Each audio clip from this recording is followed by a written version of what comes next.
कहते हैं कि जैसा बोओगे वैसा ही एक दिन काटना भी पड़ेगा।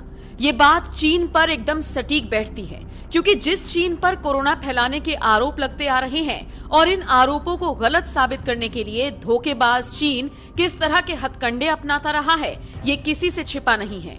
एक बार फिर से चीन में कोरोना ने चारों तरफ हाहाकार मचा दिया है। शमशान लाशों के ढेर से पटे पड़े हैं, अस्पताल मरीजों से भरे पड़े हैं, दवाओं की भारी किल्लत हो गई है। हालात इतने खराब हो गए हैं कि इलाज न मिल पाने से मरीज अस्पतालों के फर्श पर पड़े पड़े दम तोड़ रहे हैं।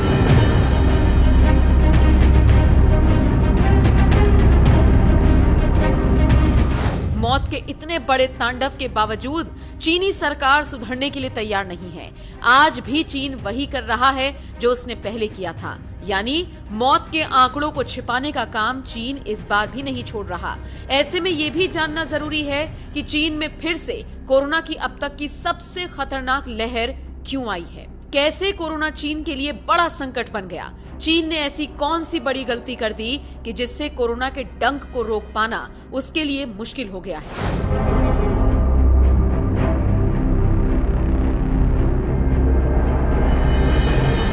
क्योंकि दावा किया जा रहा है कि अगले 90 दिनों में चीन के 60% से ज्यादा और पृथ्वी की 10% आबादी के संक्रमित होने की संभावना है और लाखों लोगों की मौत भी हो सकती है। चलिए जानते हैं चीन में कोरोना संक्रमण के तेजी से फैलने की बड़ी वजह क्या है। दरअसल चीन में कोरोना के केस बढ़ने की सबसे पहली वजह है कोविड प्रतिबंधों में दी गई ढील। क्योंकि चीन ने ऐसी जीरो कोविड पॉलिसी बनाई है कि जनता इसके खिलाफ सड़कों पर उतरी और जमकर विरोध प्रदर्शन किया और विरोध प्रदर्शन की आग इतनी भड़की कि चीनी सरकार को प्रतिबंधों में ढील देने के लिए मजबूर होना पड़ा, जिसका नतीजा ये हुआ कि चीन में कोरोना का संक्रमण तेजी के साथ फैलने लगा। यही नहीं, बुजुर्गों का वैक्सीनेशन कम संख्या में होना भी चीन के लिए खतरा बना, क्योंकि कोरोना से सबसे ज्यादा खतरा बुजुर्गों को है और चीन के लिए भी यही चिंता की बात है।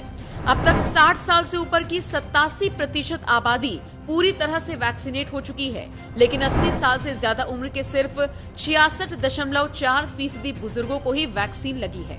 इसके अलावा चीन में तेजी से फैलते संक्रमण की वजह ये भी है कि यहाँ कोरोना से निपटने के लिए कोई ठोस तैयारी नहीं की गई। चीन में कोरोना की मौजूदा लहर से ठीक वैसे ही हालात बन गए जैसे भारत में दूसरी लहर के वक्त बने थे। एम्बुलेंस के लिए लगातार कॉल्स आ रहे हैं, लोगों को दवाएं तक नहीं मिल रही, मरीजों की संख्या लगातार बढ़ रही है। साफ है, कोरोना जैसी महामारी से निपटने के लिए चीन के पास पहले से पूरी तैयारी नहीं थी, लेकिन भारत ने दूसरी लहर से सबक लिया और अब कोरोना से जंग लड़ने के लिए भारत पूरी तरह से तैयार है, जैसा कि सरकार की तरफ से दावा भी किया जा रहा है। देश में कोरोना महामारी न फैले उसको लिए सतर्कता बरतना हमने चालू कर दिया है।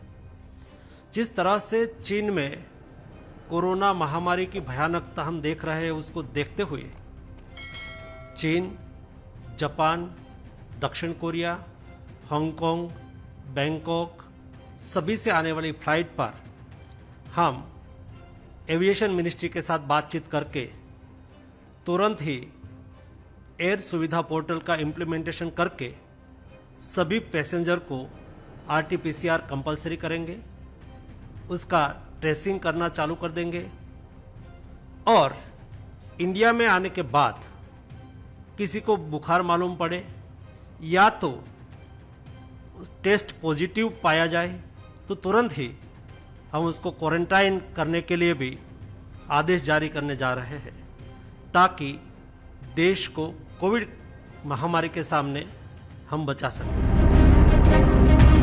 आग की तरह फैल रहे संक्रमण की एक वजह यह भी है कि चीन में टेस्टिंग और ट्रीटमेंट में लापरवाही बरती गई। चीन में आबादी के मुकाबले स्वास्थ्य व्यवस्थाओं की कमी है। ज्यादातर अस्पतालों में जरूरत के मुताबिक इलाज और कोरोना जांच की व्यवस्था तक उपलब्ध नहीं है। मामले घटने पर टेस्टिंग से लेकर ट्रीटमेंट तक में लापरवाही बरती गई और चीन ने मौतों के आंकड़ों को छिपाया।